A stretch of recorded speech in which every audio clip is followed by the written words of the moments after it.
Delhi liquor scam में क्या हो रहा है? मैक्सिमम सारे स्टेट्स में क्या होता है कि liquor is controlled by state and the lieutenant governor ने एलिगेशन लगा दिया कि इसमें धांधली हो रही है, फेवरेटिज्म हो रहा है। दूसरा एलिगेशन ये लगाया कि ये जो पैसा आ रहा है ये गवर्नमेंट के पास नहीं आ रहा है, आप is misusing it for campaigning purposes in Goa and Punjab. इसमें अरविंद केजरीवाल की गलती क्या है? कोर्ट ने समन्स भेजे थे, 9-10 समन्स भेजे थे। Arvind Kejriwal did not go saying कि जो समन्स थे उसके रीजन स्पेसिफाइड नहीं थे। यू सी इलेक्शंस, उसमें तुम्हारा स्टेट का हेड तुमको चाहिए होता है एपी सेंटर पे, टेबल पे, कि वो स्ट्रैटेजीज बना रहे, ये करना है, कैंपेनिंग ऐसे करनी है, and he is in jail, so you cut him off everything. तो इसकी टाइमिंग बहुत स्ट्रेटेजिक थी।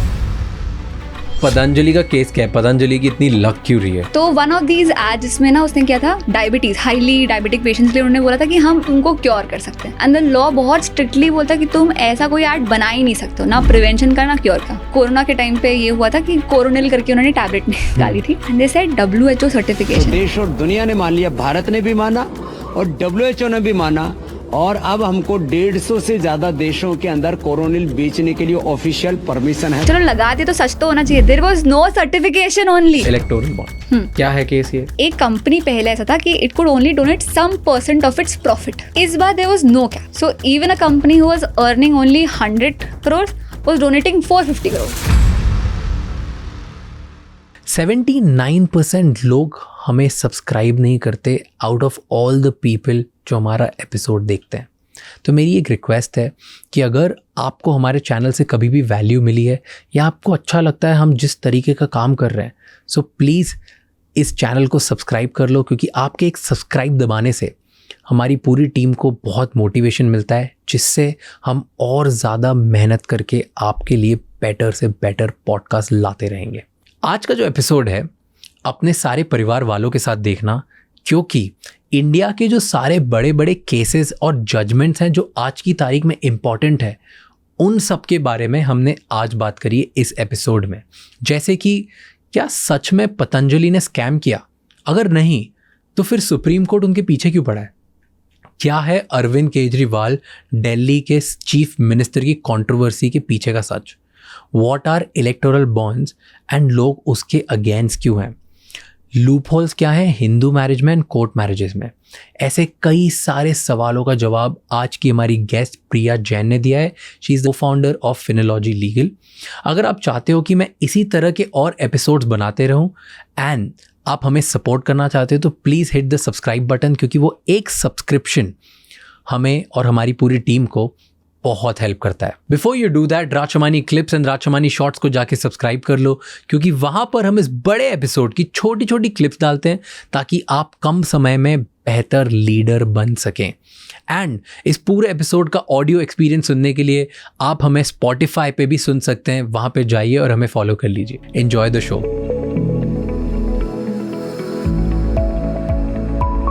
पतंजलि का केस क्या है? Can you explain? आपने पढ़ा है पतंजलि वाला केस?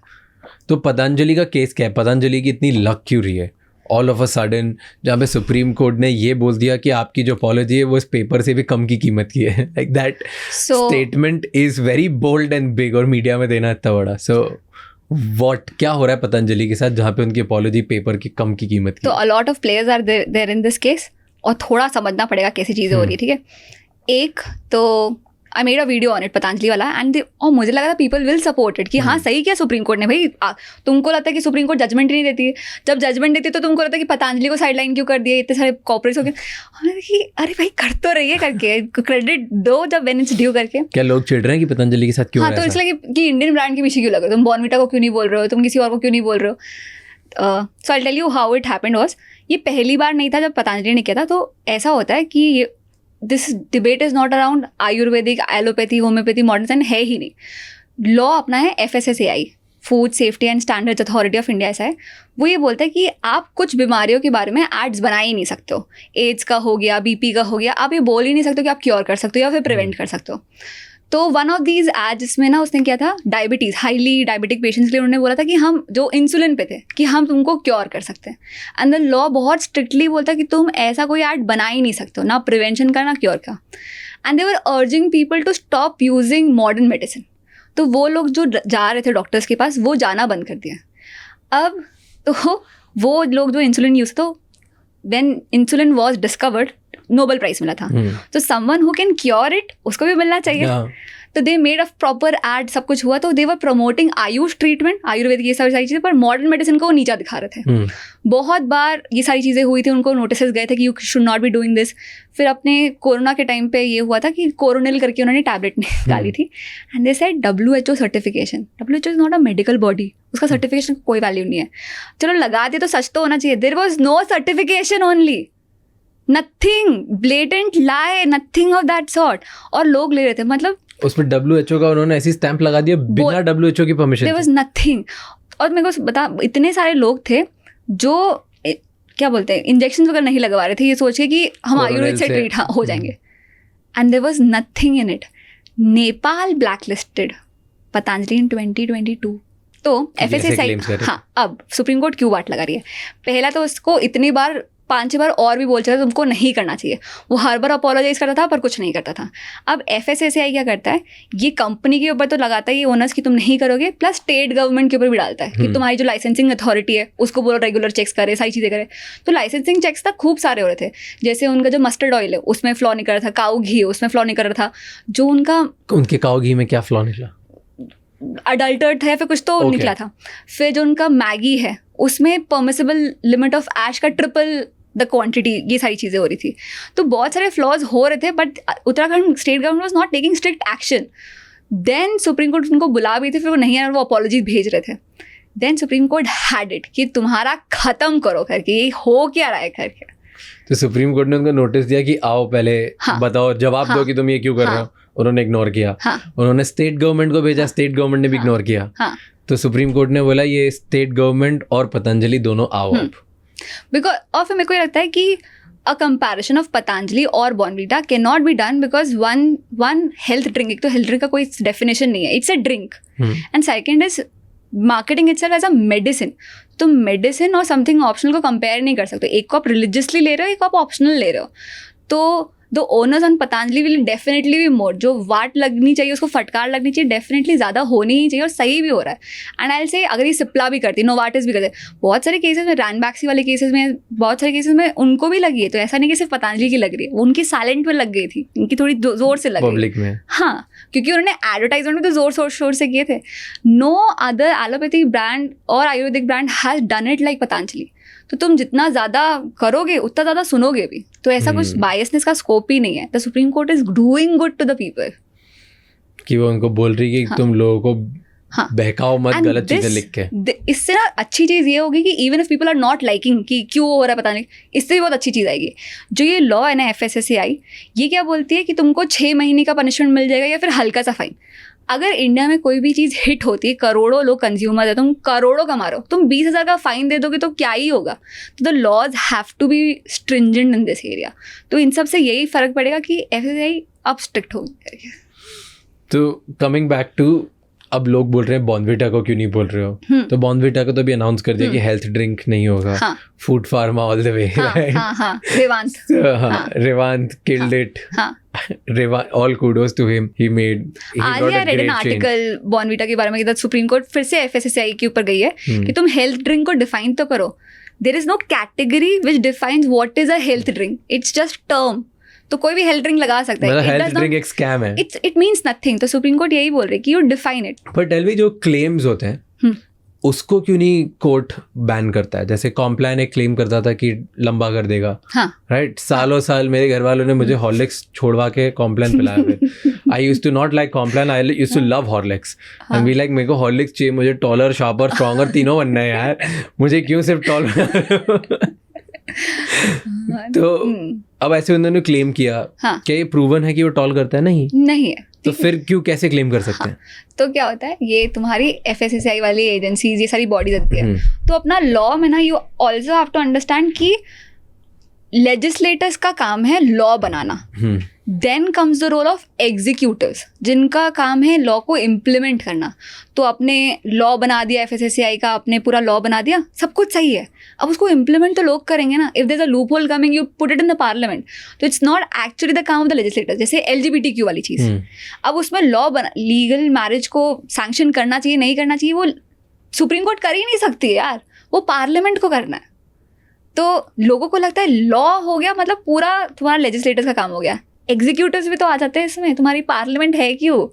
सुप्रीम कोर्ट का तो काम रिव्यू करने का है मेनली, वो बनाने थोड़ा ना आ जाएगी, फिर पार्लियामेंट है ही क्यों अपनी? ओके, वापस समझाओ मुझे एक थोड़ा सा एक बेसिक टर्म्स में। ठीक है, एक लॉ है, ठीक है, अब ये लॉ है कि आप बच्चों को कुछ गलत प्रमोट नहीं कर सकते, कुछ भी जंक नहीं दे सकते, एग्जाम्पल, ठीक है।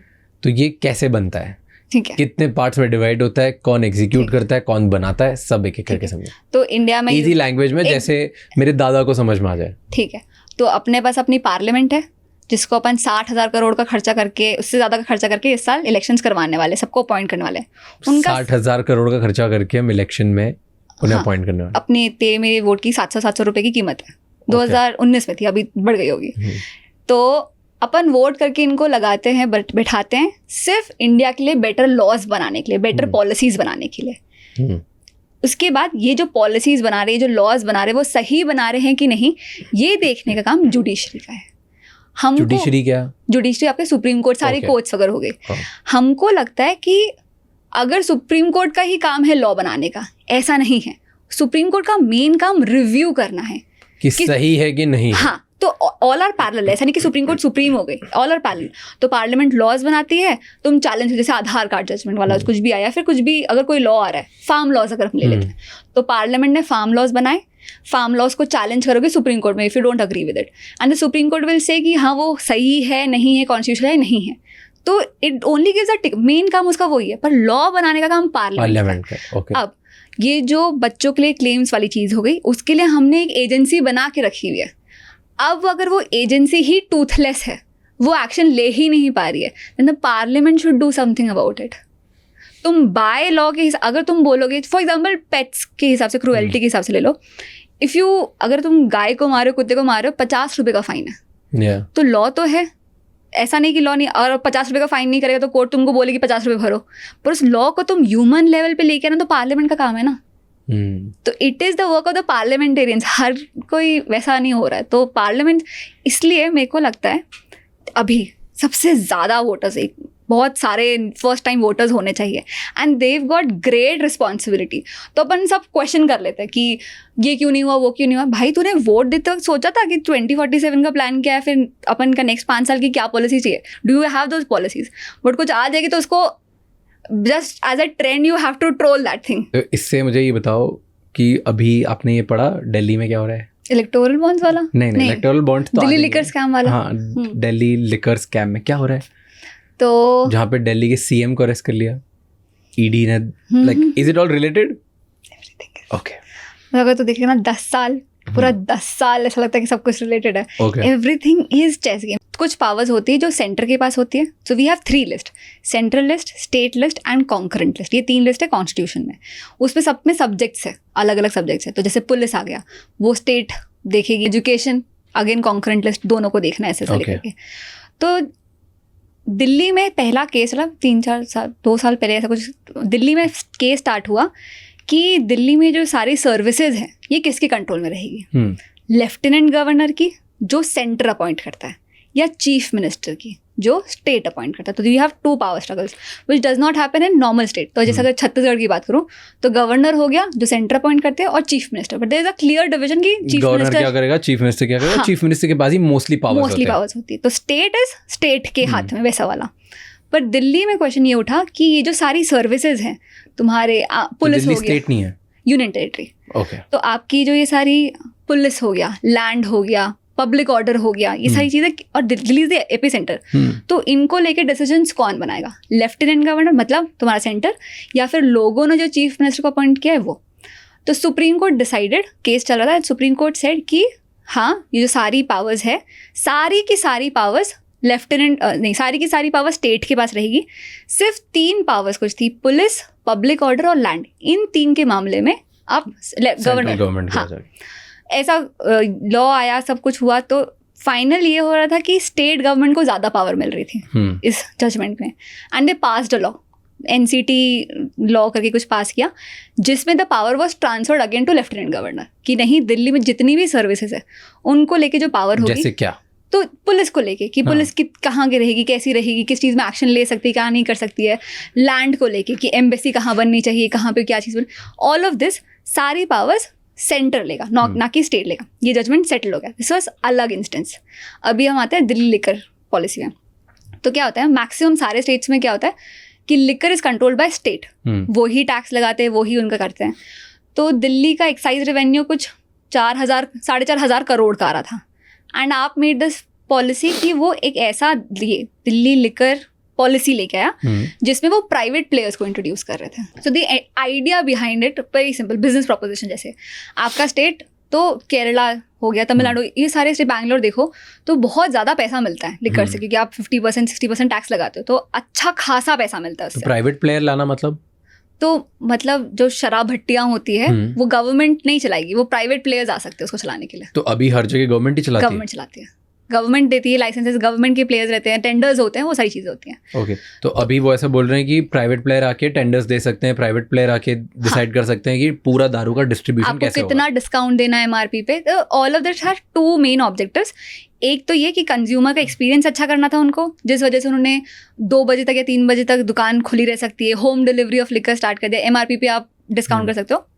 और दूसरा उनका था कि उनको एक्साइज रेवेन्यू जो 4,500 करोड़ था उसको 10,000 करोड़ लेके जाना था। ये सब सही हुआ, सब कुछ पास हो गया, सब कुछ सही चल रहा है।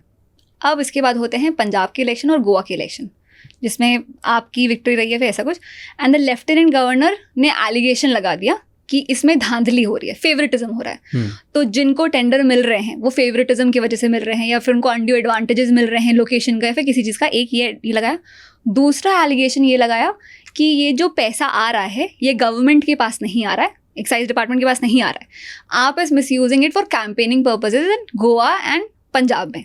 तो ये एलिगेशन लगा दिया। ओके, सो दिल्ली में जो दारू से पैसा इकट्ठा हो रहा है, वो पैसा आप यूज कर रहा है आप गवर्नमेंट बनाने में, पंजाब में एंड गोवा में। सो यू हैव वन, तो स्ट्रीम सोचते जाना, ठीक है। दिस अभी जो एलिगेशन लगा ना, तो ये पैसे धांधली का एलिगेशन लगा है, विच इज मनी लॉन्ड्रिंग। तो one of the darkest laws that India has, draconian law बोलते, सेडिशन था एक, वो तो हट गया। दूसरा है अपना PMLA का law, prevention of money laundering act. It's one of the strictest act, ठीक है। तो उन्होंने एलिगेशन भी ऐसा लगाया पैसे धांधली वाला, विच इज डन इन, तो ये आपका लॉ है PMLA, और PMLA का एक्शन लेती है ED, तो एक्शन वो लेती है। अब इंडिया के जो सारे लॉज हैं वो मानते हैं you are innocent until proven guilty, तो तुमको पूरा बेनिफिट ऑफ डाउट दे देता है। PMLA क्योंकि ये पैसे की धांधली से रिलेट किया, black money to white money, origin नहीं बताया, सोर्स नहीं बताया, कुछ भी किया, if even if a slightest trace is found, आपको PMLA में बुक कर लिया जाएगा। PMLA का ऑब्जेक्टिव है you are guilty unless 100% innocent prove नहीं हो जाते हो। तो जब तक आप पूरा ये सेटिस्फाई नहीं कर देते हो इन्वेस्टिगेटिंग एजेंसीज को कि मैंने नहीं ही किया है, there is not even 1% doubt, वो आपको नहीं छोड़ेंगे। सो इसलिए PMLA में अगर कोई फंसता है तो इट्स वेरी डिफिकल्ट। तो इसलिए पूछा जाता है कि अरविंद केजरीवाल को बेल क्यों नहीं मिल रही, बिकॉज PMLA में आपको बेल नहीं मिलती है क्योंकि it is that serious an offence, ये नॉन बेलेबल होता है, आपको बेल नहीं मिल सकती। तो अरविंद केजरीवाल के ऊपर ये एलिगेशन है। हाँ, तो अब ये होता है, हाँ, तो मेरे ख्याल से आज ही हियरिंग थी, ऐसा मंडे को हियरिंग। किसने लगाया ये केस? तो लेफ्टिनेंट गवर्नर ने, सेंटर ने लगाया ये। अच्छा, सेंट्रल ने लगाया, because the excise department, so everything is alleged till the court does not prove it. तो they allege that the revenue जितना आना चाहिए वो नहीं आ रहा है, और जो टेंडर्स अगर भी उन्होंने लिए वो पैसे खा के किए या फिर फेवरेटिज्म से किए। So it was not a fair system. तो if the government is conducting tenders की कौन, तो it has to be fair, सब कुछ डॉक्यूमेंटेड होना चाहिए। तो इवन वन पेपर मिसस्लिप हुआ, कुछ हुआ, वो सारी चीज़ हो जाएंगी। तो अब ये होता है कि पुलिस कस्टडी जो होती है वो 15 दिन की होती है, फिर नेक्स्ट 15 डेज उसको आप एक्सटेंड कर सकते हो 60-90 depending on the nature of the, वो आप 60-90 डेज के लिए और एक्सटेंड कर सकते हो। तो तब तक उसको बेल नहीं ही मिल सकती है, एंड दैट्स वाई इट्स इतना ऐसा कि PMLA का लग गया। बट इससे अब अब I told you about model code of conduct. तो मॉडल कोड ऑफ कंडक्ट में क्या था कि हमारी इलेक्शन की डेट आती है और जब तक इलेक्शन का रिजल्ट नहीं आता है आप पार्टी फंड यूटिलाइज करते हो। अब अगर किसी पे, अरविंद केजरीवाल पे या फिर किसी सोदिया पे, जिस पे भी लगता है PMLA का, तो ऑल द प्रॉपर्टी, एवरीथिंग जो लगता है कि शायद ये धांधले से खरीदी गई है, you can seize it, you can freeze all assets. तो तुम्हारा घर सब चीज़ें, तुम कैंपेनिंग के लिए पार्टी खुद का पैसा तो कोई लगाएगा नहीं पार्टी फंडिंग में, पर तुम सब कुछ फ्रीज कर सकते हो। तो पार्टी फंड थोड़ी फ्रीज कर हाँ, नहीं कर सकते, but in a way everything has been frozen ना। अगर तुमको बड़ा से बड़ा लॉयर भी रखना है, कुछ भी करना है, सब कुछ पार्टी की कैपेसिटी से होता है, बट इन अ वे इतने क्रूशल पॉइंट पे यू सी इलेक्शंस, उसमें तुम्हारा स्टेट का हेड तुमको चाहिए होता है एपी सेंटर पे, टेबल पे, कि वो स्ट्रैटेजीज बना रहे, ये करना है, कैंपेनिंग ऐसी करनी है, and he is in jail, so you cut him off everything. तो इसकी टाइमिंग बहुत स्ट्रेटेजिक थी। अब इसमें अरविंद केजरीवाल की गलती क्या है, तो आई विल टेल यू दूसरा साइड कि ये सारी चीज़ें हुई। कोर्ट ने समन्स भेजे थे, 9-10 समन्स भेजे थे, मतलब कोर्ट ने 9-10 बार उनको नोटिस बुलाया था कि आओ करके, ईडी ने भी भेजा था कि आओ। Arvind Kejriwal did not go saying कि जो समन्स थे उसके रीजन स्पेसिफाइड नहीं थे कि are you calling me as a witness, या फिर इन्वेस्टिगेशन के बुला रहे हो, या फिर कुछ भी बुला रहे हो, तो शायद ये पहले चीज़ें हो जाती। तो 9-10 बार, इसलिए सुप्रीम कोर्ट भी बहुत स्ट्रिक्टली बोला कि हम बेवकूफ़ है क्या, तुमको 9-10 बार बुला रहे हो, आ क्यों नहीं रहे हो करके। तो क्योंकि वो गए नहीं, इसकी वजह से ये हाँ, अब अरविंद केजरीवाल का कहना भी ये है कि 200 से ज़्यादा रेड्स पड़ चुकी है, इतनी सारी इन्वेस्टिगेशंस हो चुकी है, एंड अभी तक आपने एक भी प्रूफ नहीं लाए देने के लिए कि क्या वो पॉलिसी गलत थी, या उसके कोई अनड्यू बेनिफिशरीज थे, या फिर एक भी पैसा मैंने उस पर से लिया है। तो देयर इज नो प्रूफ, अभी तक बाहर नहीं आया। तो ED is not under an obligation कि कॉमन पैन को भी बताया कि आया कि नहीं, तो केस जब खत्म होगा तो होगा। तो दोनों साइड्स का ये है। सो लॉज आर क्रूशियल, बहुत इंपॉर्टेंट रहते हैं, इसलिए ना हर चीज़ बहुत धीरे धीरे होती है। तो ऐसे बोलते हैं कि गवर्नमेंट बहुत फटाफट काम क्यों नहीं करी, क्योंकि हल्का सा एक document miss and you have so many तलवारें लटकती हुई तुम्हारे ऊपर। Okay, follow up question on this, right, कि अब आम जनता को तो इस पे ऐसा लगता है कि ये दो पार्टीज के बीच में राइवलरी है, इसकी वजह से एक दूसरे को दबाने की कोशिश कर रहा है किसी ना किसी तरह की तरह, right? And do you think this has something to do with it? So I think when you think of politics, your first picture comes is of competition. हाँ, ये कंपटीशन ने करवाया ये। और यार ये जो अभी हो रहा है ये कुछ भी नहीं है। इससे पहले की इंडिया की पॉलिटिकल हिस्ट्री तुम देखो, बूथ कैप्चरिंग हो रही है, प्राइम मिनिस्टर को सजा हो रही है, सब कुछ हो रही है। अपन तो और माहिर खिलाड़ियों को देख चुके हैं। तो people should be aware, people in position should be aware of things like this to be happen. Politics is a chess game. आपको पता होना चाहिए अगर क्रूशल टाइम आ रहा है तो how to use laws in your favour. If you've been summoned, you go and answer it. You don't dodge it. Interesting. Okay, coming back to electoral bond. Electoral bond. क्या है case ये? तो क्या हुआ, country में इतना बवाल क्यों हो रहा है? इजी लैंग्वेज में समझाओ ताकि एक छोटे से गांव में कोई बैठा हो तो उसे भी समझ में आ जाए। सदियों से इंडिया में जब भी इलेक्शंस होते हैं, जो भी पॉलिटिकल पार्टीज होती हैं, उनको हम फंड करते आ रहे हैं। पहले भी कंपनीज फंड करती थी, पर प्रॉब्लम ये होती थी जब भी कंपनी किसी पॉलिटिकल, लेट्स से आपने ए पार्टी को फंड कर दिया and that data comes out, अब वो ए पार्टी पावर में नहीं आई और बी आ गई, तो बी तुमसे बदला लेगी, तुमको टेंडर नहीं देगी, तुमको कंसिडर नहीं करेगी, तुमको उस जगह पे लैंड नहीं देगी, ये सही बदला कि बेटा तुमने उनको पैसे दिए थे ना, अब बदला। ठीक है, तो दैट वाज द प्रॉब्लम। दूसरा प्रॉब्लम ये था कि मनी कहाँ से आ रहा है उसका सोर्स जानना भी बहुत ज़रूरी था। तो आप सब कुछ अनोनिमस नहीं रख सकते हो, वरना तो ब्लैक मनी का कुछ होगा ही नहीं। तो 2018 में Arun Jaitley, then finance minister, he propose this thing कि हमको इलेक्टोरल बॉन्ड स्कीम लानी चाहिए, जिसमें ये दो प्रॉब्लम है, ब्लैक मनी वाली चीज़ और अनोनिमिटी मेंटेन रहे, ये दोनों चीज़ें हो जाए कि आप जैसे ए इंसान एक पर्टिकुलर पार्टी को पैसे ट्रांसफर कर रहा है and it will only remain with the bank, किसी और को पता नहीं चलेगा। अच्छा, ठीक है, no information will be disclose to the public, क्योंकि पब्लिक को जानने की जरूरत क्या है। हाँ, तो मतलब अगर मैंने आज बीजेपी को पैसे दिए, कांग्रेस को पैसे दिए, आपको पैसे दिए, तो सिर्फ बैंक को पता है और उस पार्टी को पता है। हाँ, और मुझे पता है। हाँ, आपको नहीं पता, किसी को पता नहीं। हाँ, और कोई पता कर भी नहीं सकता। हाँ, अब ये अनोनिमस रखने के दो रीजन थे। एक तो उस कंपनी को बचाना कि ताकि कोई दूसरा अगर पावर में आ जाए तुम्हारे पीछे ना पड़ जाए, और दूसरा ये था कि उनको लगता, तब जब प्रेजेंट किया था कि पब्लिक को जानना क्यों है, इट इज़ क्रूशियल चीज़ सबकी। अगर कोई मैं टूल बना रही, मेडिसिन बना रही, तो फॉर्मूला थोड़ा ना बताऊंगी ना सामने वाले को। ये दो रीजंस बताए गए थे। और तीसरा रीजन था ब्लैक मनी का सोर्स छुप जाएगा। अब तो इसका सिस्टम कैसे निकला था, आप SBI में जाओगे, आप इलेक्टोरल बॉन्ड खरीद सकते हो, 1000, 10,000, 1 लाख, 1 करोड़ तक के बॉन्ड ले सकते हो। आपको अपना नाम, डिटेल्स अगर डालने पड़ेंगे। अब वो डिटेल्स कैसी थी कि if you match it, you can locate कि किसने दिया है और किसको गया, द बैंक कैन नो। और ये जब लॉ लाया गया था ना, तब ये पक्का पता था। तो तू सोच, तू डोनेट कर रहा है ये सोच के कि तेरा नाम कभी डिस्क्लोज ही नहीं होगा, एंड नाउ इट्स डिस्क्लोज्ड। तो तेरे साथ तो धोखा हुआ ना, मतलब। Obviously, और हाँ। रेट्रोस्पेक्टिव हुआ, मतलब you acted on the promise that this will not happen, the government is saying, the parliament is saying, और फिर वो हट गया। तो इन अ वे क्या तुम उसको वापस भी दोगे पैसा कि तुम हमने, क्योंकि had it been any other deal, अगर ये लैंड डील होती, कुछ भी होता, तो मैं तो पैसा वापस मांगते ना कि तूने प्रॉमिस फेंका। Obviously. But no one is talking about that. कंपनियों के नाम आ गए बाहर, सब कुछ हो गया, नथिंग इज हैपनिंग। ठीक है, तो we go back to this कि ये स्कीम निकाली गई कि आप SBI पे आप आओगे, आपको जितने का बॉन्ड लेना है आप पार्टी में दे दो। अच्छा, और- तो मैं SBI को मान लो 50 करोड़ दिए और SBI से बॉन्ड लिए और वो बॉन्ड उठा के मैं एक पार्टी को दे दूंगा, पिछले का डिमांड रहा, आप वहीं पे हाँ। स्लिप डिपॉजिट कर दो, वो और वहां वो पार्टी उस इलेक्टोरल बॉन्ड के अगेंस्ट में पैसे ले सकती है। हाँ, ठीक है। तो दे गेट 15 डेज कि आप 15 डेज में पार्टी जो है वो कर सकती है, अगर नहीं करे तो PM केयर्स फंड में वो चले जाएगा पैसा। ये सिंपल था, सब कुछ सही चल रहा था। अब ADR, association for democratic reforms, मैंने तेको बताया था कि फ्री एंड फेयर इलेक्शंस के लिए दिस इज एन NGO जो बहुत केसेस लगी।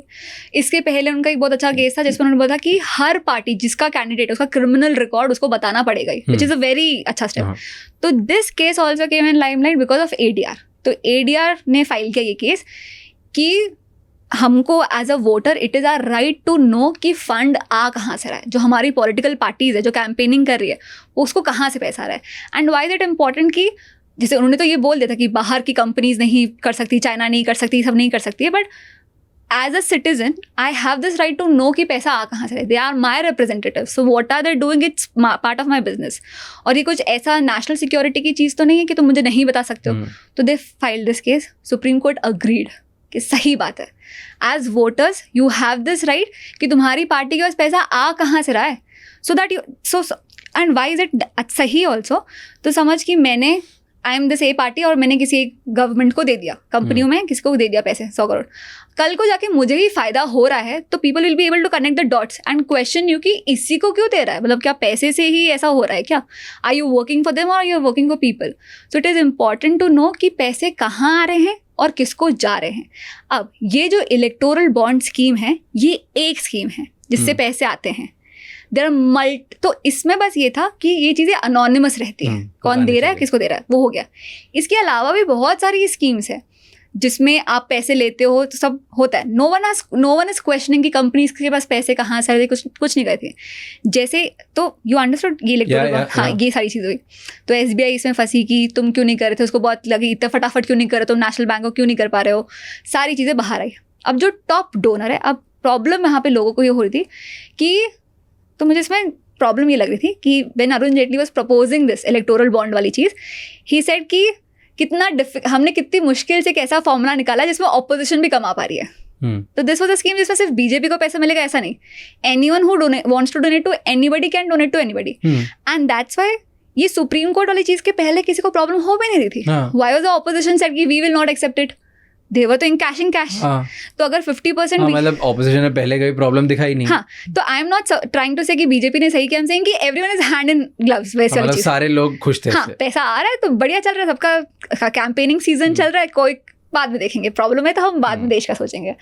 तो 50% कुछ अमाउंट BJP को आया, then it was Congress and बाकी सारी पार्टीज आई। अब इसमें जो टॉप डोनर्स थे ना, प्रॉब्लम यहाँ है कि इलेक्टोरल बॉन्ड्स का जो स्कीम है वो प्रॉब्लमेटिक क्यों हो गया, पहले भी था ये चीज़। 2018 में चेंज बस ये किया गया कि मेजर चेंज कि एक कंपनी पहले ऐसा था कि it could only donate some % of its profit और ऑफ इट्स रेवेन्यू। तो अगर मैं 100 रुपये कमा रही हूँ, मैं मैक्सिमम 100 रुपये ही दे सकती हूँ, या फिर 50 रुपये ऑफ रेवेन्यू और profit, something of that sort. इस बार there was no cap, so even a company who was earning only 100 crores was donating 450 crores। तो that cap was removed, which again became a problem कि फिर ये आया कहाँ से, पैसे कहाँ से आ रहे हैं। हाँ, जिस कंपनी के पास पैसे ही 100 करोड़ आ रहे हैं वो 400 करोड़ कैसे दे रही है। तो इसमें मेजर रेवोल्यूशन हुआ कि there is this lottery company Santiago Martini, मेरे को नाम ध्यान नहीं है, उन्होंने सबसे ज़्यादा डोनेशन दिए, there are the top donors. अगर हम इलेक्टोरल बॉन्ड्स सेंट्रल लेवल पे छोड़ के अगर हम वैसे भी देखें जो स्टेट लेवल इलेक्शंस पे चलते हैं, तो साउथ में they are the top donors. पहले भी ये था कि तमिलनाडु जो थी वो पहले डिस्क्लोज करती थी कि हमको किसने डोनेट किया, तो everything was transparent. So Indians recognise transparency, they value transparency.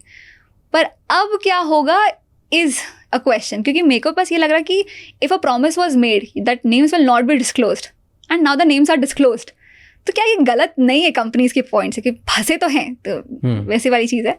दूसरा ये कि हमेशा ना इंडियंस को बहुत ही वल्नरेबल माना जाता है कि कैसे हम UPI पिन नहीं शेयर करो, क्रेडिट कार्ड पिन नहीं शेयर करो, UA एडवाइजरी लगा देंगे कि गलत सीन ना देख लो, तो हमको ना बहुत वल्नरेबल माना जाता है कि कोई भी फायदा उठा लेता है। But the supreme court is recognising नहीं, Indians are intelligent, they ought to know कहाँ से पैसा आ रहा है और कहाँ से जा रहा है। तुम ऐसा मत हो कि वो क्या करेंगे जान के, तुम बताओ उनको। तो ये मुझे बहुत अच्छा लगा कि हमको इंटेलिजेंट माना जा रहा है। तो अब जैसे जिन जिन कंपनीज ने पैसे दिए, हाँ, अब PMLA वाली चीज़, अभी जो इलेक्टोरल बॉन्ड का पूरी चीज़ हुई है, अगर कोई भी ब्लैक मनी ट्रेस होता है डोनर के पॉइंट से, डोनी के पॉइंट से, तो वो भी PMLA में ट्राई किया जाएगा। एंड जो भी फंसेंगे उनकी बेल मिलना भी उतनी मुश्किल रहेगी। तो मतलब जिसने पैसा लिया और जिसने दिया, if the black money is involved, but let's say okay, जैसे वो गेमिंग कंपनी एक पार्ट, वो सबसे बड़ी गेमिंग कंपनी, सबसे बड़ी डोनर है, राइट? उन्होंने सबसे ज्यादा डोनेट किसको किया? अभी सबको किया है। हाँ, वो देखा मैंने, हाँ, उसने सबसे तो मेरे को ये भी लगता है, क्या डिड दे नो कि नाम डिस्क्लोज होगा? नहीं, बट यूजुअली सारे बड़े प्लेयर्स सबको डोनेट करते हैं। तो मेरे को वही पूछना कि why were they doing it? No, सारे बड़े प्लेयर्स सबको डोनेट करते हैं बेस्ड ऑन देयर प्रोबेबिलिटी। हाँ, कि अगर 3 पार्टियां, उनको पता है कि जो जीतने वाले, तीनों में से तीनों नेशनल पार्टी अगर जीतनी है, 4 पार्टियां, 5 पार्टी, व्हाटएवर, वो सबको प्रोबेबिलिटी के हिसाब से पैसे देती हैं। किसी को 50 देंगे, किसी को 10 देंगे, किसी को 5 देंगे, किसी को 40 देंगे, बट वो सबको पैसे देते हैं क्योंकि उन्हें प्रोबेबिलिटी पे चांसेस है ना। So the companies wanted the parties to know that they are donating to them. तो इसमें क्विड प्रो क्यो का क्वेश्चन आता है। नहीं, ओके, कंपनीज यूजुअली डोनेट सबको, ताकि कल पे अगर किसी भी चांस की वजह से कोई दूसरी पार्टी जीत गई तो बोले सर मैं तो आपके लिए था ही, तब भी था, आप बोलो ना अगले 5 साल भी मैं हूँ आपके लिए। तो मैं तो यही That's the because they want to make sure कि their work is smoothly handled. तो माय क्वेश्चन इज दिस कि हमने पूरे लेवल पे ट्रांसपेरेंट क्यों ही नहीं रखा था कि the parties also do not know कि किसने डोनेट किया, क्योंकि उनको जान के करना भी क्या है। नहीं, मतलब I am coming to an answer कि is it all quid pro quo? एक हाथ ले एक हाथ दे वाली चीज़ हो रही क्या? अगर मैं तुझे बताऊंगी नहीं, मैं तुझे 100 रुपये, मेरे को तेरे को बता के करना क्या है? ये क्लियर है कि पॉलिटिकल पार्टी कंपनी पैसा दे ना दे उससे कुछ नहीं कर रही है, CSR होगा वो होगा। तो हमने सिर्फ पब्लिक के लिए ट्रांसपेरेंट क्यों, मतलब बैन क्यों किया कि नहीं डिस्क्लोज करेंगे? हमने पार्टीज के लिए भी क्यों नहीं ऐसे कर दिया? क्योंकि no, that was your fundamental first question, right? बहुत लोग होंगे जो इसमें न्यू प्लेयर्स होंगे, तो न्यू प्लेयर्स को नहीं पता कि हर पार्टी को पैसे देने हैं, वो किसी एक आध पार्टी को पैसे दे रहे हैं, तो उन्हें फंसना नहीं है प्रॉब्लम में। इसकी वजह से उनको सेव करने के लिए दे आर डूइंग दिस। पर अदानी अगर बीजेपी को दे रहा है तो why should BJP know Adani ने पैसे दिए? What has BJP to do with Adani? But okay, so BJP gets to know. वही तो मैं बता रही हूँ कि अगर कोई कंपनी तीनों में पैसे दे रही है तो समझ रहे मैं कैसे बोले, अगर मैं तीनों में पैसे दे रही हूँ तो क्या मैं ये सोच रही हूँ कि आगे जाके मेरे को प्रॉब्लम नहीं जाए? पर आगे जाके प्रॉब्लम तब होगी ना तो तीनों को पता होगा कि मैंने तीनों को इक्वल पैसे दिया। What if I put it make it कि नहीं ही पता चले, वैसा कुछ समझा? बहुत समझ गया। बट ये अभी इलेक्टोरल बॉन्ड्स में तो यही हो रहा था ना। हाँ, तो नहीं मतलब पता चलेगा, तो मतलब बट जैसे ओके, मैं कंपनी हूँ, मुझे पता है कि मैंने आपको भी दिया है, पार्टी बी को भी दिया है, पार्टी सी को भी दिया है। हाँ, क्यों दिया? पार्टी ABC को थोड़ी पता है। तो फिर तो तेरे तीनों को दिया क्यों? क्योंकि मुझे ये रिस्क है कि कल पे अगर X पार्टी चलेगी तो मैं B के साथ भी तो रहूं। तो मतलब ये लॉ में प्रॉमिस किया ही, मतलब हाँ, मतलब तुझे पता था कि कांग्रेस बीजेपी सबको कहीं ना कहीं से पता चल जाएगा कि तू किसको डोनेट कर रहा है, नहीं कर रहा है। नहीं, मैं तो सोच रहा हूँ कि नहीं पता चलेगा, क्योंकि मेरे को इलेक्टोरल बॉन्ड्स के थ्रू यही लग रहा है ना कि बाहर ही नहीं आएगी इन्फॉर्मेशन। अब बाहर आ गई, पर जो डेटा आया है, मैं उसमें तो दिख गया। मैं सेफ रहने के लिए 100 करोड़ इसीलिए इसी इरादे से दूंगी जब मुझे पता है कि आगे जाके इनको पता चलेगा ही। मैं इसलिए दूंगा क्योंकि मुझे ये पता है कि किसी स्टेट में X पार्टी है, किसी स्टेट में ये पार्टी है, मेरा ऑपरेशन हर स्टेट में। लेकिन अगर सेंट्रल मुझसे खुन्नस खा गया तो मेरा स्टेट में भी ऑपरेशन पूरा बेकार कर देगा। एज अ बिजनेस पर्सन मैं ये चाहूँगा कि सेंट्रल तो मैं स्मूथ करूँ ही करूँ, इसलिए मेरा सबसे बड़ा पाए सेंट्रल को जाएगा, बाकी छोटा छोटा पाए स्टेट को भी जाएगा। मेरे को हर जगह ऑपरेट करना है। आई हैव दिस थ्योरी कि कंपनीज को पता था कि political party will have a way out of knowing कि किसने किसको डोनेट किया है, इसीलिए वो सबको, क्योंकि allegation electoral it does not stop at here कि ये ट्रांसपेरेंट क्यों था या फिर क्यों किया था। अब सेकेंड एलिगेशन ये लगा इलेक्टोरल बॉन्ड पे कि वो कंपनीज जिन्होंने डोनेट किया है सबसे ज़्यादा वो कंपनीज रही है जिन पे ईडी के रेड्स लग रहे थे, ईडी Okay. इन्वेस्टिगेट कर रही थी, एंड बिफोर और after donating this large sum of money उनका इन्वेस्टिगेशन खत्म हो गया. This is again an allegation, ये अलग चलेगा, ये एलिगेशन लगा है. ये लगा है, ये सबसे बड़ी चीज़ है. तो इसलिए वो क्विड प्रो क्यो वाली जो चीज़ आ रही है ना, वो इसलिए कि अगर आप पे रेड लगी, but just to stop here, हाँ. मोस्टली लार्जली सारी लार्ज कंपनीज पे कहीं ना कहीं ईडी आईटी सबके नोटिस लगे होते हैं. रेड बहुत अलग चीज हो गई. तो आई एम श्योर कि इन सब पे भी नोटिस हैं. तो लार्जली नोटिस होते ही होते हैं बिकॉज वो एजेंसीज का काम ही होता है कि इनको गलत काम करने से रोकना. एंड इतनी लार्ज ऑपरेशन पे बहुत बार आप बिना इंटेंशन के भी, बैड इंटेंशन के भी आप कुछ ना कुछ कर देते हो. तो आप वो सॉल्व करते ही रहते हो. So it's very wrong to say कि सारी कंपनीज में ऐसा हो रहा था, वो ऐसा हो रहा था. I also believe it. Just ये मोस्टली हर कंपनी के साथ होता है. कितनी क्लीन से क्लीन कंपनी होती है, उनमें कोई ना कोई एजेंसी का होगा. Let's say Tata is one of the best companies and most trustable companies in the country. I am sure उनके ऊपर भी 25 एजेंसीज ने कुछ ना कुछ नोटिस भेजती होंगी डेली बेसिस पे. 100% अग्रीड. मेरे हिसाब से भी ये सही तरीका है. But the allegation is the moment they made donation, it stop, the investigation stop. That is the allegation. Invest कैसे, ये कैसे प्रूफ कर सकता है कोई इन्वेस्टिगेशन स्टॉप? That is- क्या लेटर भेज दिया उन्होंने, 1-10 लेटर लो और दूसरे दिन ईडी ने लेटर भेज दिया, चलो अब तुम्हें छोड़ दिया. So that is the Where is this coming from? So that is the allegation कि the moment they made the donation it stopped. That is a major allegation. ये से वैसे बोल रहे हैं हाँ, कि करेंगे हम proof. So Delhi liquor policy scam में भी एक क्रॉस आया था. तो जो एक जिसको टेंडर मिला था Delhi liquor policy electoral bond, एक इंसान जिसको टेंडर मिला था, he had contributed to electoral bonds. और फिर वो छूट गया था उस इन्वेस्टिगेशन से. So all of this is again allegation. But the major point of electoral bond was this कि the companies were donating anonymously and donating a larger sum of money जो उनका रेवेन्यू था. ओके. हाँ, तो इस पे मेरा क्वेश्चन था कि मान लो एक्स पार्टी को मिल गया, जैसे आपको मिल गया, बीजेपी को मिल गया, ओके, उनको पैसे मिले, उनको तो पता चल गया कि इस कंपनी से पैसे आए, बट मे बी उनको ये थोड़ी पता उस कंपनी की फाइनेंशियल स्टैंडिंग क्या है. वो कंपनी जिन्होंने 100 करोड़ कमा के 400 करोड़ डोनेट कर दिए, राइट, बट जो पार्टी रिसीव कर रही है, लेट्स से कांग्रेस रिसीव कर रही है या आप कर रही है, बीजेपी कर रही है, उन्हें थोड़ी पता कि ये 400 करोड़ वो लेके आए. तो why will they be blamed? इसलिए इलेक्टोरल बॉन्ड्स एज अ जैसे स्कीम आपने बोला पीएम, वो जो ये मनी लॉन्ड्रिंग वाला गेम है, तो अगर मनी लॉन्ड्रिंग वाली किसी को भी अगर एलिगेशन लगेगा मनी लॉन्ड्रिंग का, तो जिसपे भी ट्रेस हो गया ब्लैक मनी, पार्टी को भी भुगतना पड़ेगा और डोनर को भी भुगतना पड़ेगा. बट हो सकता है डोनर और डोनी की गलती हो, पार्टी को पता ही नहीं हो ब्लैक मनी हो. I am just asking, may be party को पता हो. तो अगर कहीं से भी अनड्यू एडवांटेज का सिनेरियो सेटल हो जाता है कि जिस कंपनी ने पैसे दिए, टेंडर विदाउट एनी मेरिट उसी को मिलता है. We seen a lot of cases जिसमें एयरपोर्ट का या फिर किसी चीज़ का मिलता है. If that is established, that is enough to start an investigation under PMLA. Okay. कि आपने कुछ लेके किया. सो इन पॉलिटिक्स आप कितना भी पैसा ले सकते हो without giving them a guarantee कि इसके बदले आप कुछ करोगे. That is prohibited. तो इलेक्टोरल बॉन्ड्स का स्कीम में प्रॉब्लम इज नॉट कि उसने 100 करोड़ दे दिया, 450 करोड़ दे दिया. ये एलिगेशन लगाना कि जिन जिनको मिला उनको ही टेंडर मिले थे, they were the major beneficiaries, that becomes the problem. कि जिन्होंने डोनेट किया उन्हें अनड्यू एडवांटेज मिला. But now that I think, फिर इसका सोल्यूशन क्या है? आप पार्टी फंडिंग बंद तो कर नहीं सकते हो, because companies will donate whatever they want to donate. और वो डोनेट इसी होप में करती है कि हमारा पूरी कंट्री में ऑपरेशन स्मूथ हो. तो अगेन कमिटी इज सेटअप की वो फिर कभी, क्योंकि अगर आप ये कर रहे हो और कमिटी कर रहे हो, I am sure her party में ही मिलेगा. हाँ, तो मेरे को वही रहता है कि we figured out a problem कि हाँ ट्रांसपेरेंसी होनी चाहिए, but will you let this continue और not, that is the question. If you stop then किसी का इलेक्शन के लिए पैसे नहीं होगा, फिर टैक्स पेयर का पैसा जाएगा. हाँ, वो स्टॉप अप कर ही नहीं सकते हो. हाँ, तो टैक्स पेयर का पैसा जाएगा. रूलिंग पार्टी में भी, नॉन रूलिंग पार्टी में भी. जो नॉन रूलिंग पार्टी वो अपनी एक स्टेट से पूरा निचोड़ लेगी, नेशनल कैंपेन करना है, राइट. जैसे कर्नाटका में अगर कांग्रेस है तो कर्नाटका से वो निकाल लेगी नेशनल करना है, बीजेपी हर स्टेट से निकाले, like whatever, I am just making it up. तो अगर स्टेट से या तो टैक्स पेयर का पैसा जाएगा या कुछ बड़ी कंपनीज का पैसा जाएगा, और कुछ बड़ी कंपनीज का अगर पैसा जाता है तो उन्हें undue advantage is, I mean human behaviour level पे बहुत बेसिक लॉजिक लग रहा है कि मिलेगा. आई डोंट थिंक कि कोई भी कंपनी की चलो यार आप बस मुझे अच्छे लग रहे हो इसलिए मैं दे देता हूँ, कोई भी बिजनेसमैन या कैपिटलिस्ट ऐसे थोड़ी डाल देगा. तो यूएस वगैरह में भी यही होता है, इलेक्टोरल बॉन्ड्स जो कंपनी देती है they have to make a disclosure, और जो पार्टी रिसीव, तो अपने आप ही बहुत सारे जो इसके यूएस में भी तो अनड्यू एडवांटेज मिलते होंगे लोगों को.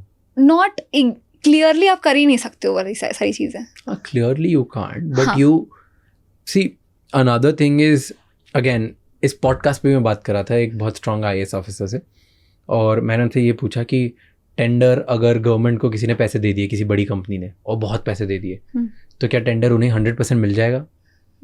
तो उसने बोला नहीं, लेकिन उस इंसान को ये पता चल जाएगा कि इस टेंडर के लिए जो चेक होने के लिए ये 12 चेक बॉक्सेस ज़रूरी है, तो 12 चेक बॉक्सेस आप अपनी कंपनी को करवा के आगे बढ़ जाओ, तो आपको ही मिलेगा. नाउ अब उसको सिर्फ ये इन्फॉर्मेशन पहले प्रोवाइड कर देना, बट मिल तो अभी भी मेरिट पे ही रहा है ना. ऐसा थोड़ी कि किसी केस में बिना मेरिट के मिल जाता होगा, पर यूएस में भी यही होता है. हाँ, कि पहले बताते हैं I know lot of people in US government जो आपको एंडो एडवांटेज. तो मेरा बस वही क्वेश्चन है कि तो फिर इलेक्टोरल बॉन्ड से लोगों को प्रॉब्लम क्या थी कि कंपनीज को एडवांटेज हुआ क्योंकि वो तो पहले भी हो ही रहा था क्या?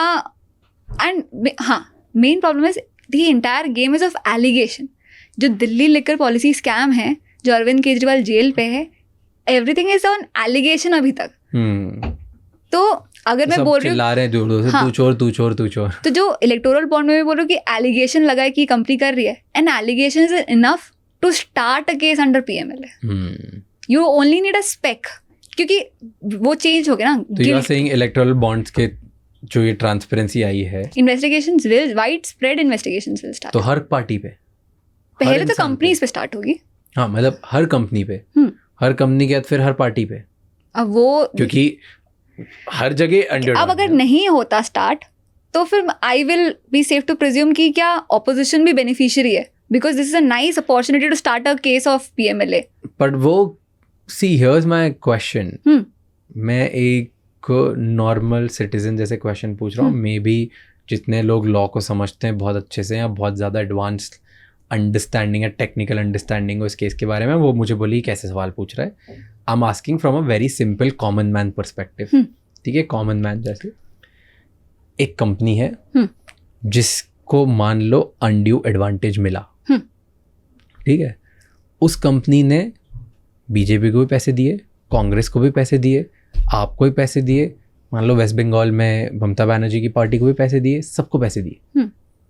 तो अब किसकी वजह से अनड्यू एडवांटेज मिला? तो इसलिए हाँ. और कौन सी पार्टी को हेल्ड रिस्पॉन्सिबल मानोगे आप? तो क्योंकि वो कंपनी आई एम श्योर जो इतनी बड़ी होगी और इतनी जगह दे रही होगी, उसके ऑपरेशंस मध्य प्रदेश में भी होंगे, कर्नाटका में भी होंगे, दिल्ली में भी होंगे, महाराष्ट्र में भी होंगे. तो क्या आप शिवसेना को रिस्पॉन्सिबल मानोगे, कांग्रेस को रिस्पॉन्सिबल मानोगे कि बीजेपी किसको रिस्पॉन्सिबल मानोगे? तो do you agree in saying कि this is a very clever scheme of things जिसमें कोई है ही नहीं आपको फाइट करने के लिए, because everyone is a beneficiary. हाँ, तो फिर इतना बवाल क्यों हो रहा है? Is what I am asking. Because they are not. तो यहाँ पे अब हो गया सुप्रीम कोर्ट वाली चीज कि सुप्रीम कोर्ट जो भी बोलेगी we'll use it against it. On level ground opposition कुछ करना नहीं चाह रही है because they are also the beneficiaries. तो उनको बस सही इंसान मिल गया, सुप्रीम कोर्ट वाट लगा रही करके. और इलेक्टोरल बॉन्ड स्कीम कौन लेके आया था? वो तो बीजेपी लेके आई थी. तो बस वो पावर प्ले डायनामिक लगा के रखा है लेवल प्ले में. जैसे दिल्ली लिकर पॉलिसी स्कीम है, इट वॉज द आप गवर्नमेंट दैट डिड इट, और बीजेपी एलिगेशन लगा रही है. क्लियर है इसमें. इलेक्टोरल बॉन्ड स्कीम है क्योंकि सब बेनिफिशियरी है, तो वो सिर्फ डिपेंडेंट है कि सुप्रीम कोर्ट बस तबाह कर दे सबको. वैसा are you getting it? I get it. So कोई भी पॉलिटिकल पार्टी इस केस के फेवर में नहीं है, आगे नहीं बढ़ाना चाहती इलेक्टोरल बॉन्ड वाला. अभी तक तो नहीं देखा. It's only the supreme court who is bashing it. Okay, so Congress is not bashing this. Now that the supreme court is doing it, सब उसके बैंडवैगन में लग गए, सब उसके शोल्डर पे लग गए. Exactly. But what happened before it? मतलब इससे पहले तुम क्यों इनकैश कर रहे थे? You had a great opportunity. तो लिकर पॉलिसी के 6 महीने के अंदर आने तक से ही 6 महीने हुआ था सब कुछ आने के, and everything started because you found it गलत. How is it that this was going on for so long and only now it is being raised? कि इलेक्टोरल बॉन्ड तो 2018 से चल रहा है. हाँ. तो आज तक बाकी सारी पार्टियों ने इसको गलत क्यों नहीं बोला, जो ऑल ऑफ सडन अब सारी पार्टीज गलत बोल रही हैं? हाँ. So I am not saying कि व्हिच पार्टी इज बेटर और वर्स, क्योंकि सब कोई लॉ को यूज कर रहे हैं. And the common man is not getting anything out of it. उसका कुछ नहीं हो रहा है. बट आई एम सेइंग कि then knowing laws play in your favour. You new PMLA allegation पे काम कर सकता है, एंड आपने सही स्ट्रैटेजिक पॉइंट पे सब कुछ कर लिया. Why were you sitting on this house? पैसा. इंटरेस्टिंग. क्या क्या क्या हो रहा है ना, कैसी कैसी चीजें हो रही है. It's very interesting. तो इसलिए do you agree it's a game of chess and laws? It is a game of chess. It's crazy. Okay, फिर second case था MLA immunity case. ये क्या है? हाँ, तो another thing this happened was कि ये भी बहुत ही कॉमन सेंस वाली चीज़ थी, तो आई रियलाइज कि common sense was not so common. तो this was this bribery case. क्या है? तो आप पार्लियामेंट में क्वेश्चन आज होते हैं जिसमें आप क्वेश्चन पुट अप कर सकते हो कि हम डिसेबल्ड लोगों के लिए क्या कर रहे हैं. इंडिया में इतने सारे लोग हैं, हमने उनके लिए क्या किया है, ना इंफ्रास्ट्रक्चर है, ये क्वेश्चन पुट अप कर सकते हो. या किसी और के ऊपर अगर आपको क्वेश्चन करना है कि उसने उसको टेंडर क्यों दिया, ऑल ऑफ दीज क्वेश्चंस. तो ये क्वेश्चन उठाने के लिए भी मैं पैसे दे सकती हूँ, विच इज़ ब्राइबरी. अब नाउ दिस ब्राइबरी का definition before this case was defined कि अगर मैंने राज तुझे 50,000 रुपये दिए and I want you to ask Melody इतनी चॉकलेटी क्यों है, and if you did not ask this question it's not bribery. तूने मुझसे पैसे ले लिया मेलोडी इतनी चॉकलेटी क्यों पूछने के लिए, but you did not ask this question, तो it will not amount to bribery. So this case came and वो सेड कि अगर आपने पैसे लिए irrespective आपने क्वेश्चन पूछा नहीं पूछा, it will be bribery. So earlier a case was there which said it's not bribery. This year it's decided कि it is, which should be the case. तो ये immunity से क्या लेना देना? तो इसमें ये था कि आप किसको क्वेश्चन कर रहे हो, कुछ नहीं कर रहे हो, अब member of the parliament will be immune from it. वो क्या क्वेश्चन कर रहा है क्या नहीं कर रहा है, it's his business. वैसा वाला. तो उसको इम्यूनिटी मिली हुई थी, जबकि बोला कि पैसा लेके किसी को इम्यूनिटी नहीं मिल रही. It will be bribery, common man के लिए भी, तुम्हारे लिए भी. तो इस पे जजमेंट आने वाला है इस साल? नहीं, आ गया. इट सेड दिस, हो गया सेटल, इट इज ब्राइबरी. तो बहुत इसलिए बोल रहे हैं, बहुत एक्टिव है सुप्रीम कोर्ट अभी, सारे सही चीजें हो रही है. मैं तुझे 3 साल का ट्रेंड बताऊंगी, 5 साल पहले. If you use to flip newspaper there will be 1 paragraph about supreme court और any court. Now you open, अब सिर्फ अभी इलेक्शन चल रही है, इससे पहले भी, नाउ यू सब every day there will be 1 article for supreme court. Okay, now electoral freebies case, ये क्या है? मैनिफेस्टोस के ऊपर ये हुआ था कि यही तो जब भी मॉडल कोड ऑफ कंडक्ट लगता है आप, तो मॉडल कोड ऑफ कंडक्ट लगने का ना मकसद ही ये था, ये लेट आया था, स्टार्टिंग से नहीं था, 1975-1977 के बाद आया है ये. तो ये पहले क्या होता था इलेक्शंस में, इसी के टाइम पर लोगों को पता था कि अभी उनकी नींद खुलेगी, हमारा जब मैनिफेस्टो जाएगा अभी वो हमको दिखेंगे. तो वो सिर्फ फ्रीबीज बांटते थे कि हम तुमको साइकिल देंगे, स्विंग मशीन देंगे, 1 लाख माफ, 2 लाख माफ, टैक्स पेयर का पैसा ही जा रहा है सब में. तो मॉडल कोड ऑफ कंडक्ट यही बोलता है कि ये जो फ्रीबीज है, the day election dates are announce, तब तक रिजल्ट आप कुछ नहीं कर सकते. मतलब आप नई रोड बनाओगे नहीं बोल सकते हो, आप कहीं पिलर खोदोगे वो भी नहीं बोल सकते. सो एक तरीके से आप फ्री भी करने से रोक रहे हो, पर एक तरीके से डेवलपमेंट भी रुक जाता है. इसलिए क्वेश्चन आता है कि should India be moving towards 1 nation 1 election वाली चीज़. क्या है 1 नेशन 1 इलेक्शन? तो पहले इंडिया में यही होता था कि जो 3 टीयर्स के इलेक्शंस होते हैं आपके, पंचायत लेवल के, म्यूनिसिपल लेवल के और लोकसभा इलेक्शन लेवल के, सारे एक साथ होते थे. वो इसलिए होते थे क्योंकि बहुत सारा, एक तो रिसोर्सेज लगता है, आपके स्कूल बंद होते हैं, टीचर्स लगते हैं, पैसे लगते हैं, ITBP, बहुत सारी पुलिस फोर्सेस सबको ही आती है सब कुछ करने के लिए. फिर बीच में ये होने लगा कि एंटी डिफेक्शन होने लगा, गवर्नमेंट गिरने लगी, कहीं पहले हो गया कहीं बाद में हो गया, उस वजह से सब हेर फेर हो गया.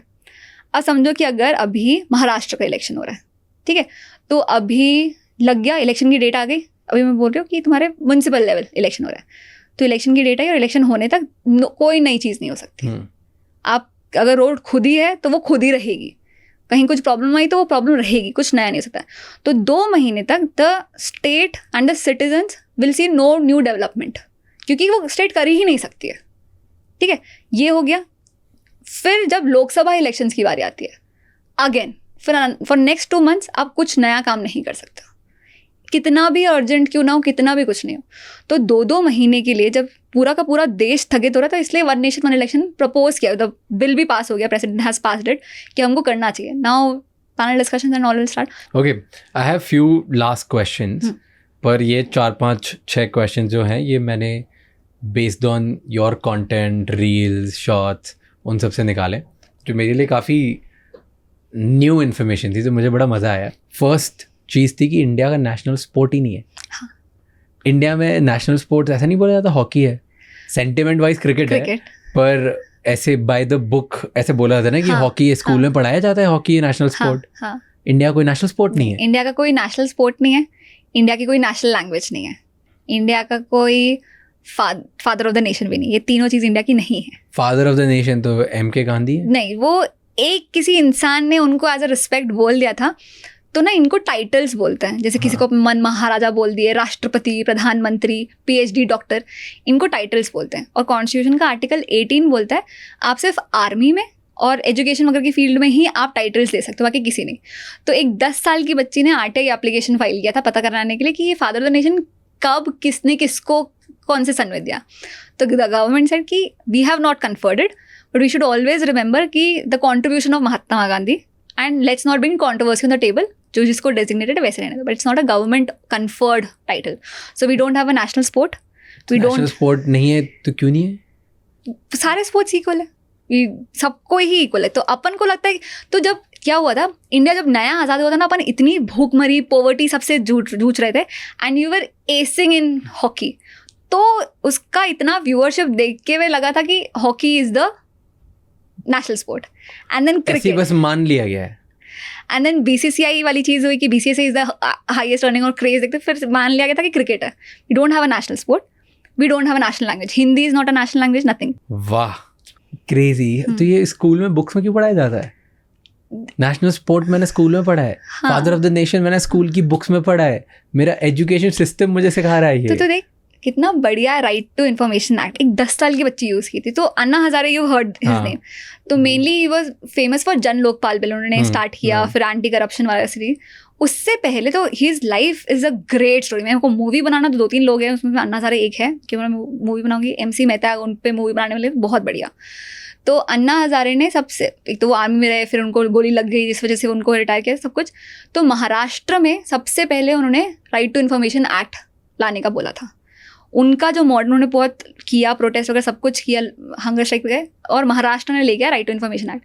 उस एक्ट पे लूजली बेस्ड पूरे नेशन का राइट टू इन्फॉर्मेशन एक्ट बना।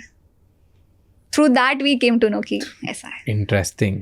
ओके, अनदर थिंग, मुझे ये पता चला कि इंडिया में एक सिंगल मेल पेरेंट किसी गर्ल चाइल्ड को अडॉप्ट नहीं कर सकता। हाँ, तो अडॉप्शन के बहुत सारे लॉज है। तो अगर मैं चाहूँ तो मैं एक मेल चाइल्ड, फीमेल चाइल्ड, दोनों में से किसी को भी अडॉप्ट कर सकती हूँ। शॉकिंग पार्ट ये है कि only heterosexual couples can adopt, homosexuals can not adopt. और मेरा ये था कि मेन मतलब कि अगर एक लड़का और कपल है तो दे कैन नॉट अडॉप्ट, कोई बच्चा अडॉप्ट नहीं कर सकता। नहीं, इन लड़का इंडिया लड़की nothing, no, they can not adopt. तो क्या होता है, अगर आपकी शादी हो गई है तो आप एक बच्चा अडॉप्ट कर सकते हो। अगर आप एक man and women in a marriage है तो आप एक बच्चा अडॉप्ट कर सकते हो। But if it's the same sex couple, women men नहीं, तो you can not adopt in India. जबकि अगर देखें by design, they are the category of people who need it the most, they can not, and they don't know it also. बहुत लोगों को पता ही नहीं होता है। सो दे start their dreams by saying कि okay we'll go in the relationship and we'll adopt. नहीं। सो आई सॉ, इंडिया में नहीं कर सकता। तो I saw a couple of movies जिसमें ऐसा होता है कि वो लिव इन में ही रह रहे हैं, वो शादी वगैरह कर लेते हैं, बट द फीमेल एक अडॉप्ट कर लेती है विदाउट सेइंग कि शादी तो वो कर ही नहीं सकता अभी इंडिया की जो सेटिंग है, तो दे अडॉप्ट ऐसे ही करके। तो क्यों नहीं कर सकते इंडिया में शादी, जब सेम सेक्स रिलेशनशिप डिक्रिमिनलाइज कर दी है, तो फिर शादी क्यों नहीं कर सकते? तो ये बहुत ही अजीब है। मुझे भी बहुत लॉजिकल स्टेप यही लगा था कि अगर आप रिलेशनशिप को रिकॉग्नाइज कर रहे हो कि दे कैन बी ना same sex relationship, live in रह सकते हो, अब सालों, अब सब कुछ रह सकते हो, but you can not marry. तो मेरे को बहुत लॉजिकल स्टेप लगा था कि हाँ, मैरिज रिकॉग्नाइज करनी चाहिए। द कोर्ट सेड, देखो जब मैरिज अपन बोलते हैं तो मैरिज के साथ ये सारे राइट्स आ जाते हैं, आपके इनहेरिटेंस के राइट्स आ जाते हैं, आपके प्रॉपर्टी राइट्स आ जाते हैं, सक्सेशन के, इंश्योरेंस, बहुत सारी चीज़ आ जाती है। And all of this Supreme Court can not do, all of this parliament can do. तो if the parliament passes a law, जैसे इंडियन सक्सेशन एक्ट चेंज होगा, हिंदू मैरिज एक्ट चेंज होगा, स्पेशल मैरिज एक्ट चेंज होगा, ये सारी चीज़ें supreme court नहीं कर सकती ना। जैसे फॉर एग्जांपल अगर मैं बोलूँ कि एक होमोसेक्सुअल कपल है एंड हेट्रोसेक्सुअल कपल है, अब उनके ऊपर अगर डोमेस्टिक वायलेंस का case, the domestic violence case क्या बोलता है, फिर रेप केस कुछ भी है, उसको क्या बोलता है कि a man can commit this crime on a women. In a homosexual couple how will you apply to it? Domestic violence किसने किस पे किया, कौन किसको maintain, a lot of things are there. ऐसा नहीं कि नहीं हो सकता, but it's the job of the parliament to do it. Inheritance किसके पास जाएगा, हाँ, प्रॉपर्टी राइट्स हो रही है कि नहीं हो रही है, ये सारी चीज़ें। तो द सुप्रीम कोर्ट ने बहुत बढ़िया लीप लिया, मतलब very few countries who recognise कि हम सेम सेक्स रिलेशनशिप में रह सकते हैं। Now it's the job of the parliament to take it forward.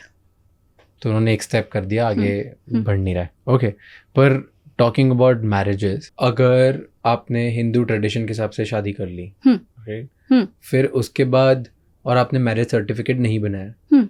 क्या आपको डिवोर्स फाइल करना है तो फिर उसके लिए लगता है कि नहीं वो मानी नहीं जाएगी गवर्नमेंट के नज़रों में? तो देखो हिंदू जैसे तो व्हाट इज़ अ मैरिज सबके रिलीजन के हिसाब से अलग है।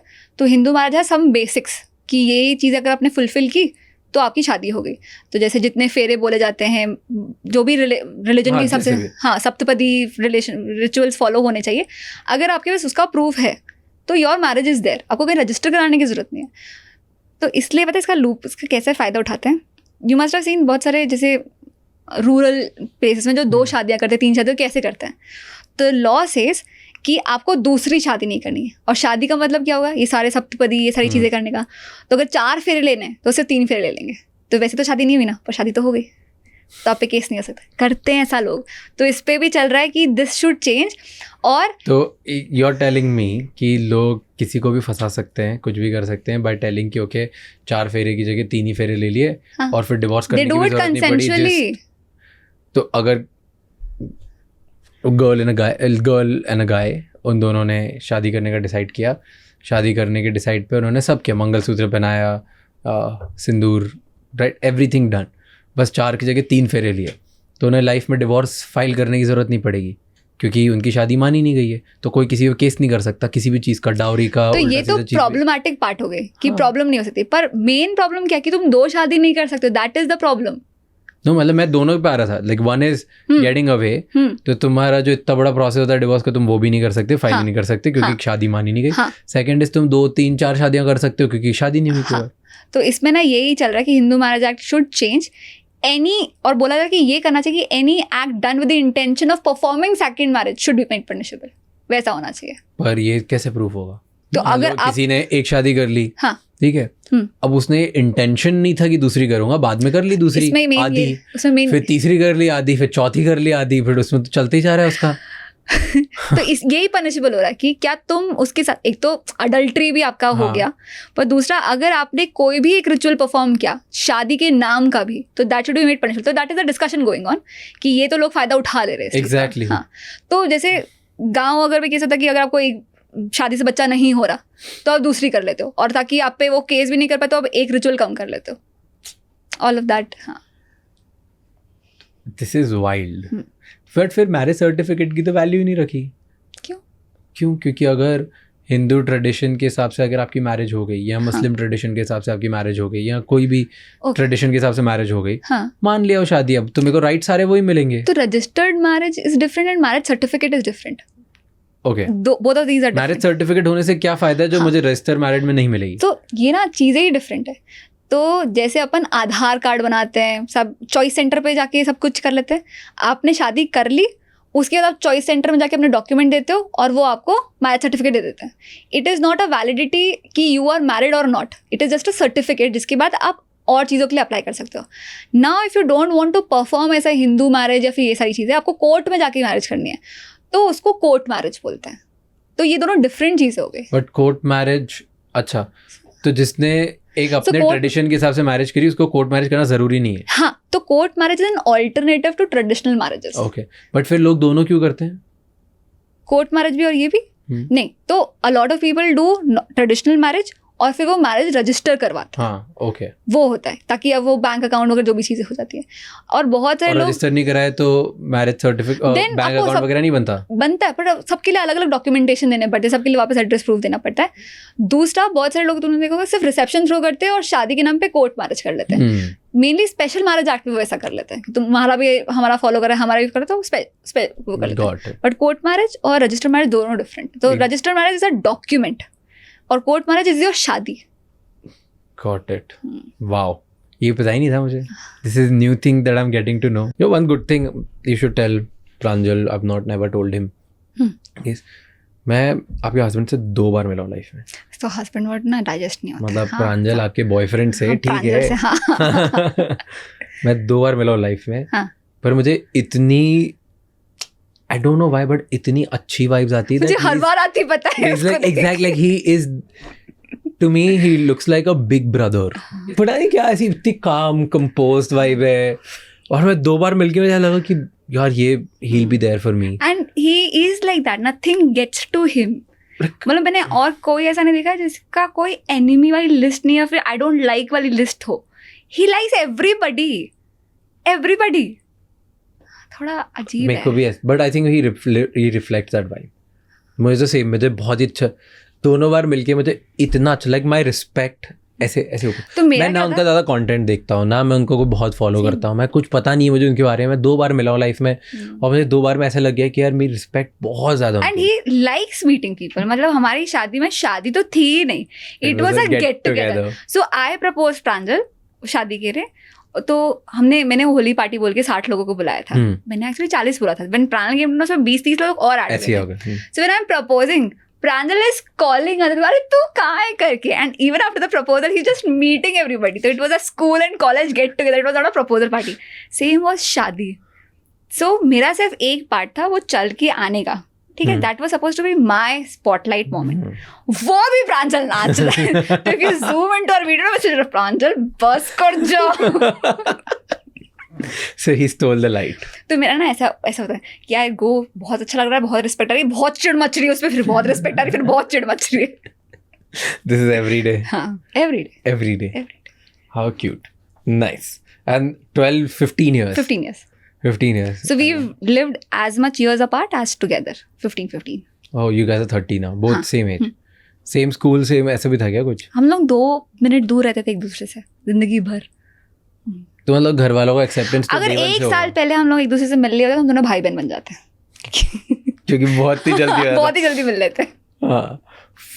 एंड घर वालों का एक्सेप्टेंस बहुत अर्ली आ गया. तो उसके मम्मी पापा की लव मैरिज. मेरे मम्मी पापा का वेरी सॉर्टेड था कि it's okay but only commit to it जब तुम इंडिपेंडेंट हो जाओ तो कमाने लग जाओ. But they were okay with everything. तो बहुत जल्दी सब कुछ सॉर्टेड. क्या सही है. अच्छा 12th के बाद ही हो गया था क्या? मतलब we met in 11th class में. तो फर्स्ट ईयर से घर वालों को कॉलेज में फर्स्ट ऐसा नहीं होता कि हमने खुद ही बताया था. प्रिंसिपल बंक मार रहे, लव लेटर पकड़ा रहे हैं. अच्छा सब हुआ है. एक दूसरे के घर वालों के सामने दूसरे को बेल्ट पड़ रही है, जब झापड़ पड़ रहे हैं, सब कुछ हुआ है. Tell me about this, I want to know. बताओ क्या हुआ ये. तो प्रांजल हमेशा से उसी स्कूल में था. मैं 11th क्लास में स्कूल चेंज की तो यहाँ पे गई थी. और तब तक प्राण की बड़ी अच्छी हेड बॉय वाली इमेज है, डिबेटर है, सब कुछ एकदम ऐसा बढ़िया. और मैं गई एंड ही स्टार्टेड बंकिंग. वो क्या बंक मारा था, बहुत इंटेलिजेंट. वो सिर्फ चाबी लगाता है, खुद कभी नहीं बंक मारेगा. मैं बंक मारती थी. फिर कोने में कहीं बैठा हुआ है लड़की के साथ. तो और प्रिंसिपल भी उसको नहीं भेज रही थी ना लेटर, मेरे मम्मी पापा को भेज रही थी लेटर कि she is come, she is doing this. हर हफ्ते मेरे मम्मी पापा आते थे, सब कुछ होता था. हम लोग खूब लव लेटर, 100 से ज़्यादा लव लेटर लिखते थे. और ये था ना उसके पास वॉलेट रहता था ना मेरे पास वॉलेट. तकिए के अंदर रखते थे, एक दूसरे के मम्मी पापा पकड़ लेते थे, फिर बुलाते थे. तो जैसे प्राणल के घर पे 11th का रिजल्ट आया था एंड उसको मैथ से बहुत कम आया था, ऐसा कुछ हुआ था. तो मेरे को बुलाया गया था प्रदर्शनी के लिए. और आंटी चौपड़ मार ही डिजर्व्स इट, चलो बहुत ही बढ़िया करके. फिर मेरे सामने इसको मैं रिक्शा दिला दूंगी, ये जिंदगी में कुछ नहीं करेगा, ये समोसे का ठेला लगाएगा करके. अग्री. हाँ. और ऐसे सामने, और इसीलिए आंटी मारती थी सामने की दिखे कि आपकी वजह से ऐसा तो हो रहा है. मेरे सामने नहीं होता तो ये जैसे इस पर्दे के पीछे होता तो तुमको तो कहर शॉकवेव्स आएगी करके. और फिर मेरे को बोलता कि इसको परम्यूटेशन कॉम्बिनेशन वाला चैप्टर पढ़ाओ ना. प्लान की कितना बढ़िया, जबकि मेरा उससे कम मार्क्स आया. तो आंटी को नहीं पता था कि ये थोड़ा ना बता सकते ना, इज्जत की बात है. होने वाली बहू हूँ यार. ओके 11th में डिसाइड कर लेता होने वाली बहू हूँ. It was final the day I met him कि तू ही है, either you live as my husband और you not living at all. बहुत ही सिंपल था मेरा. और you are not living at all.